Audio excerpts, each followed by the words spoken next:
Ang ating kalayaan, ang isang pinakamagandang regalo ng Diyos sa ating mga tao. Kahit alam niya na po pwede natin gamitin ang kalayaang ito against Him. Tandaan po natin na ang pagmamahal natin sa Diyos at sa kapwa natin ay mas lumulutang. Dahil may kalayaan tayong hindi sila mahalin. Hindi mo masasabing mapagpatawad ka kung wala kang dapat patawarin. Hindi mo masasabing mapagmahal ka kung hindi masusubok yung pagmamahal na yan ng mga taong mahirap mahalin. Hindi mo masasabing pasensyoso ka kung hindi ka makaka-encounter ng taong mahirap pagpasensyahan at gusto mo nang patayin. Narinig natin sa ating unang pagbasa kung paano nagsimula ang pagkakasala. Kinain lang naman ni na Eva at Adan yung bunga ng punong kahoy na ipinagbabawal ng Diyos. Minsan ay mayroong nagkomento, kung bakit naman kasi nilikha pa ng Diyos yung punong pinagbabawal na yan eh. Pwede namang lahat na lang ng puno, pwedeng kainin, di ba? Ba't nilikha pa niya kasi? Ang lagay ba'y kasalanan pa ng Diyos kung bakit nagkasala ang tao? Huwag ganun! Tandaan po natin mga kapatid, ang ating kalayaan, ang isang pinakamagandang regalo ng Diyos sa ating mga tao. Kahit alam niya na po pwede natin gamitin ang kalayaang ito against Him, still, binigay niya sa atin. Kasi naisip niya sigurado, anong magiging buhay natin kung wala tayong kalayaan? Sige nga, tayo magiging parang mga robot lang. Ang ating mga gagawin, nakaprogram sa simula pa lang. Sige nga, okay ba yung buhay na ganyan? At paano tayo magmamahal? Hindi nga ba't ang pagmamahal ay napakagandang pakiramdam? So, paano tayo magmamahal kung wala tayong kalayaan? Tandaan po natin na ang pagmamahal natin sa Diyos at sa kapwa natin ay mas lumulutang. Dahil may kalayaan tayong hindi sila mahalin. Pero sa kabila ng kalayaan natin na hindi sila mahalin, sila ay minamahal pa rin natin. Ang oo natin ay nagiging makahulugan. Dahil may karapatan tayong humindi. Kung wala tayong karapatang humindi o choice na humindi, hindi magiging mahalaga ang yes natin. Kaya pansinin po ninyo gano'n na lamang ang kaligayahan ng mga nagpo-propose ng kasal sa kanilang mga minamahal, lalong-lalo na kung yes ang sagot nito sa kanilang proposal. Kasi may mga sumasagot ng no. Totoo. I-search po ninyo sa internet, wedding proposal gone wrong. Abay, may mga babae pa lang, kahit may engagement ring na, kahit yung lalaki gumastos na, kahit may mga tao ng kakonsyaba, nandun pa yung kanilang pamilya. Aba, yung babae, hindi umoo. Kaya, tandaan natin, kapag ang naging resulta ay positibo, yung ang babae ay nagulat, nalaki ang mga mata, nanggilid ang mga luha hanggang sa mga pumatak na yung luhang yan. At sinabi, yes, yes, yes. Tapos saka sila magyayakap. Doon pa lamang yung lalaki, Nakakahinga ng maluwag. kasi hindi lahat ng proposal would end like that. Maliban na lang kung mga lalaki, Gagawin nyo yung ginawa nung kaibigan ko nung mag-propose siya.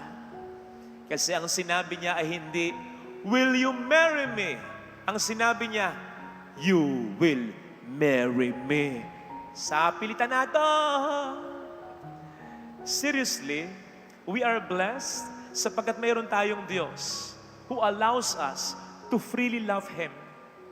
He has all the reasons, He has the power, He has the means na tayo pilitin. Pero hindi niya ginagawa. Sapagkat alam ng Diyos na ang pagmamahal na tunay ay dapat kusang malayang binibigay. Kaya kung gusto man ng Diyos na mahal tayo sa Kanya, gusto ng Diyos na malaya tayong magmahal sa Kanya. At yan ang nagawa o nagagawa nung punong ipinagbabawal na yan. Kasi ano ang silbi ng ating kalayaan kung wala naman tayong pagpipilian? To love God or not to love God? To obey God or not to obey God? Kaya't yung punong ipinagbabawal na yan, hindi ginawa ng Diyos yan upang ang tao'y makagawa ng kasalanan, kundi upang mas lumutang pa ang kabutihan ng mga taong kanyang nilalang. Kung sana sumunod si Eva at si Adan sa Diyos na huwag galawin yung punong pinagbabawal na yan, mas lumutang ang kanilang kabutihan. Katulad na lamang ng pag-alaw ng Diyos na makaranas tayo ng mga tukso, trials, pagsubok, whatever you wanna call it. Kasi pare-parehas lang naman yan eh. Hindi naman mga kasalanan yan. Pag sinabing tukso, tandaan natin, kung papaanong sa negatibong perspektibo, pwede itong gamitin ng dyablo upang magkasala tayo, tingnan mo sa positibong perspektibo. Pwede itong gamitin ng Diyos upang mas maging mabuting tao tayo. Isipin po ninyo, hindi mo masasabing mapagpatawad ka kung wala kang dapat patawarin. Hindi mo masasabing mapagmahal ka kung hindi masusubok yung pagmamahal na yan ng mga taong mahirap mahalin. Hindi mo masasabing pasensyoso ka kung hindi ka makaka-encounter ng taong mahirap pagpasensyan at gusto mo nang patayin.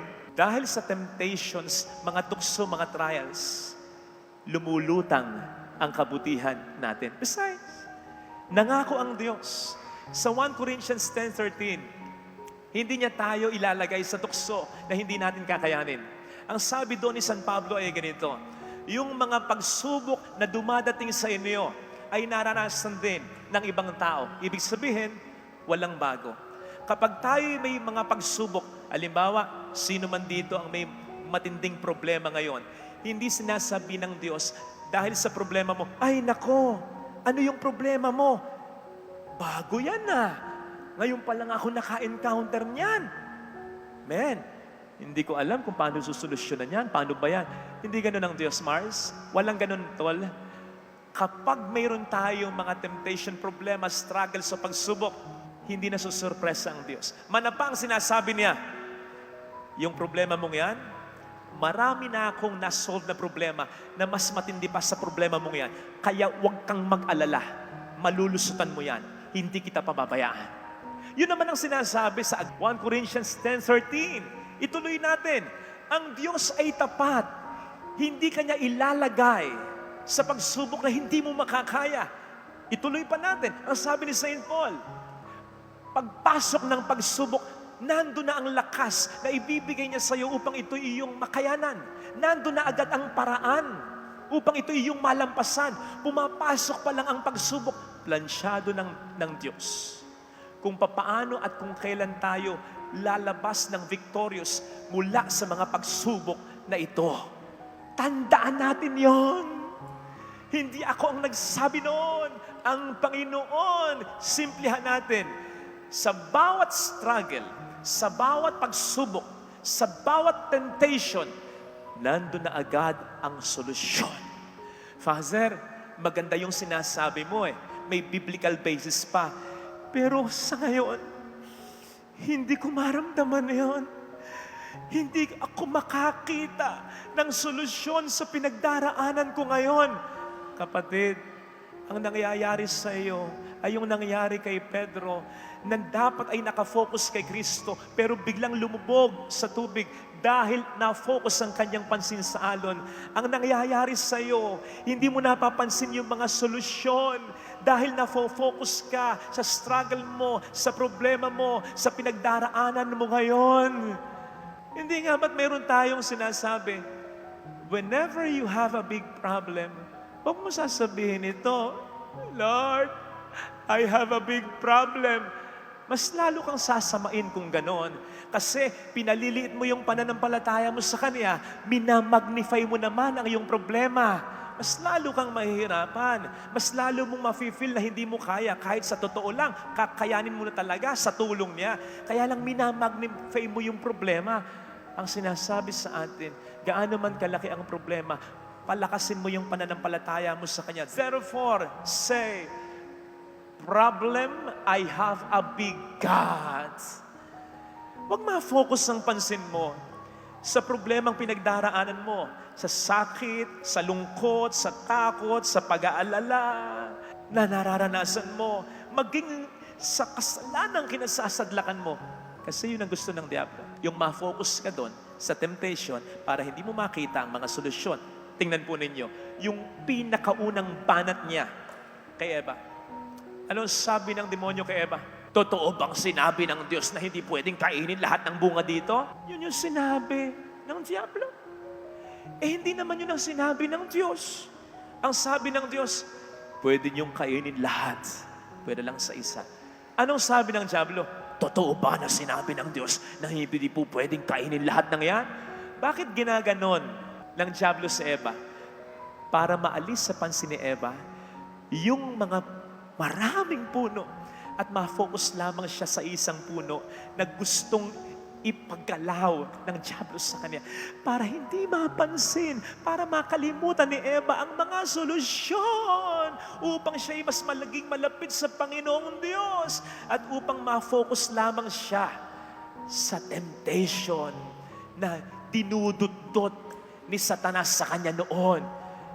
Tingnan po ninyo, on the contrary, kung paano kinontra ni Jesus ang demonyo. Ang pinakaunang banat ni Jesus sa demonyo nang sabihin ng demonyo sa kanya, gawin mong tinapay ang mga batong ito. Sabi ni Kristo, hindi lang sa tinapay nabubuhay ang tao. Hindi lang dyan, hindi lang yan ang paraan para ma-fulfill ang buhay ko, para ma-satisfy ako, para maranasan ko ang kasaganahan, kaluwalhatian o kaligayahan ng mundo. Hindi lang yan mga paraan na sinasabi mo. In effect, yun ang sinasabi ni Kristo. Na kung iuugnay natin sa kanina pa nating pinag-uusapan, kapatid, maraming paraan, maraming solusyon para hindi ka magupo ng problema mo ngayon. Maraming paraan, maraming solusyon para mula sa sakit, sa problema at sa mga hinanakit ay ikaw ay makamove on. Maraming paraan upang hindi ka masadlak sa kasalanang kinasasadlakan mo ngayon. Open your eyes. Maraming solusyon. Kaya mali yung sinasabi nating katwiran lagi. Tao lang ako. Ako'y tao lang. Kaya mahina ako. Kaya nawawalan ako ng pag-asa. Kaya hanggang dito na lang talaga. Kaya ako nagkakasala. Alam niyo bang masama yun? Palagay ko, hindi nga galing sa Diyos yun. Hindi galing sa atin yun. Sa demonyo galing yun. Kasi kapag sinasabi natin yon, nafo-focus ang ating pansin sa napakaliit na aspeto lang ng pagkatao natin. Ako'y tao lang, sapagkat pag naggagayon, nakakalimutan natin yung napakalaking bahagi ng identity natin, kapatid. Hindi ka lang tao, ikaw ay anak ng Diyos na napagtagumpayan na ang kasalanan ng tao. Narinig natin sa ating ebanghelyo kung papaano dinescribe ni Mateo si Kristo. Sabi dito ni Mateo, 40 days, 40 nights, hindi kumakain. Tom Jones na Tom Jones, gutom na gutom. Hindi naman ginamit ng Panginoon ang kanyang pagiging Diyos para masatisfy yung needs niya. No! Hindi niya ginamit ng pansarili yung kapangyarihan. Kaya dito, mahinang-mahina siya. Pero kahit mahinang-mahina siya, isipin po ninyo, ang demonyo ba na ubod ng lakas, nagtagumpay kahit isang beses sa kanya? Hindi!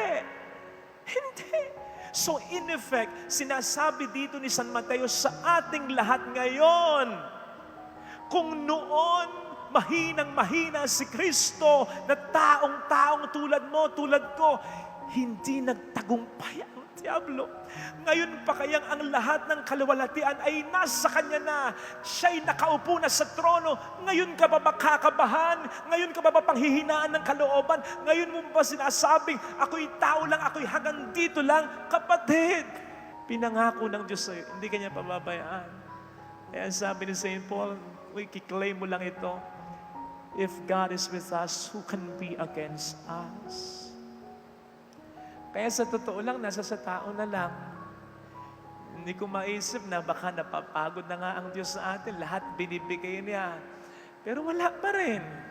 Dumadaing pa rin tayo. Di natin kaya. Nawawalan pa rin tayo ng pag-asa. At lalo na, nagpapakasadlak pa rin tayo sa pagkakasala. Lahat naman ibinigay niya. Walang iniwan talaga kay Eva at kay Adan. Akalain yung sa dinami-dami ng punong po pwedeng pakialaman, sumento lang sa isa, Yung hindi pa pinapakialaman ng Diyos sa kanila. Ganun tayo eh. Abot-abot ang biyaya ng Diyos. Pero anong ginagawa natin? We take it for granted. Hindi natin ginagamit. Niligtas niya tayo. Hindi tayo nabubuhay bilang ligtas na mga Kristiyano. So imagine ko anong mararamdaman mo kung ikaw ay ginaganito. Nakakaawa ang Diyos. Kaya alam po ninyo, kapag sa pangungumpisal, ang isa sa mga gusto kong dinadasal ay yung act of contrition. Sa act of contrition, may linya na gustong-gusto ko na kapag sinasabi ko, dinadamdam ko. Ang sabi doon ay, I detest all my sins because I fear the loss of heaven and the pains of hell. But most of all, I offended you, my God, who are all good and deserving of all my love. Parang sinasabi ng panalangin yon, Panginoon, nagsisisi ako, gusto ko nang magbago sa kasalanan ko. Hindi dahil lang sa makasariling hangarin na gusto kong mapunta ng langit at ayaw kong mapunta ng impyerno, kundi higit sa lahat, ikaw ang most deserving ng pagmamahal ko sapagkat wala kang pinakita at ginawang pangit sa buhay ko. Puro mabuti, pero sa kabila ng lahat ng ito, sinaktan pa rin kita, o Panginoon ko. Kapatid, yun ang pinakadapat na maramdaman natin.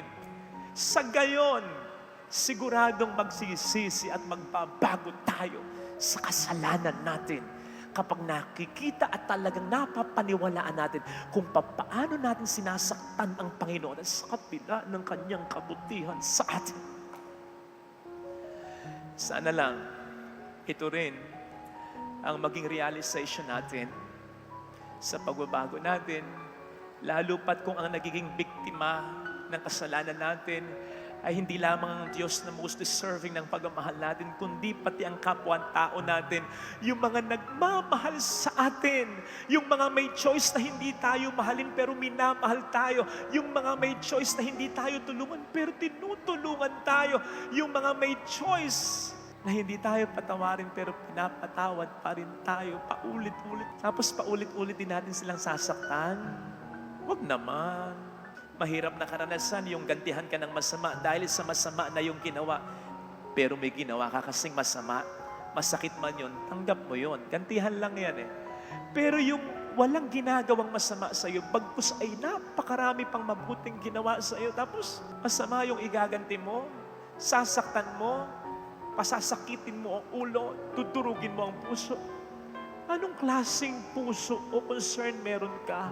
Kaya nga kung minsan sinasabi ko, sa mga pasaway ha, wag mo nang gantihan yung kabutihan niya. Wag mo nang suklian yung kabutihan niya. Wag mo nang pasalamatan. Sige na. Pero wag mo lang sasaktan. Kawawa na yan. Matindi na yan. Eh ang mas matindi pa kung minsan binabaligtad pa natin ang kwento At tulad nung nagkomento kanina, bakit pa kasi nilikha ng Diyos yung punong pinagbabawal na yan Tuloy makasalanan tayo ngayon. Tuloy ang daming paghihirap ngayon. Sinisisi pa ang Panginoon. Katulad ng sabi ko, wala namang kinalaman yung punong yon sa pagkakasala ng tao. Yung puno pa nga na yon ay dapat maging daan pa upang mas maging mabuti ang tao. Kaya wag mong sabihin, kasi naman bunga ngayon asawa ko, kaya I fell in love with someone else. Kasi naman, di man lang napapansin yung mga efforts ko kaya ayun, nagloko na lang din ako. Kasi naman, kapatid, walang kinalaman yon sa tindi ng kasalanan ginawa mo. Huwag mong baliktarin ang eksena. In fact, kung ano man yung kahinaan ng asawa mo, ng anak mo, ng magulang mo, ng kapatid mo, hindi nandyan yan para gumawa ka ng marami pang at malaking mga kasalanan. Nandyan yan para mas lalo kang maging mabuting asawa, anak, kapatid, magulang sa kanya. Binaligtad mo Ngayon, ikaw pa ang biktima at siya pa ang talagang nagkasala. Kapal ng face mo Huwag ganun. Masakit na yung hindi na nga ginantihan yung kabutihan. Mas masakit yung ang ginanti ay kasamahan. Pinakamasakit, binaligtad pa. Yung may sala, yung pang naging biktima. At yung nasaktan, siya pang may kasalanan. Huwag ganyan. Hindi na makatao yan. Ito sana ang hilingin nating biyaya sa ating manan na pangdiriwang.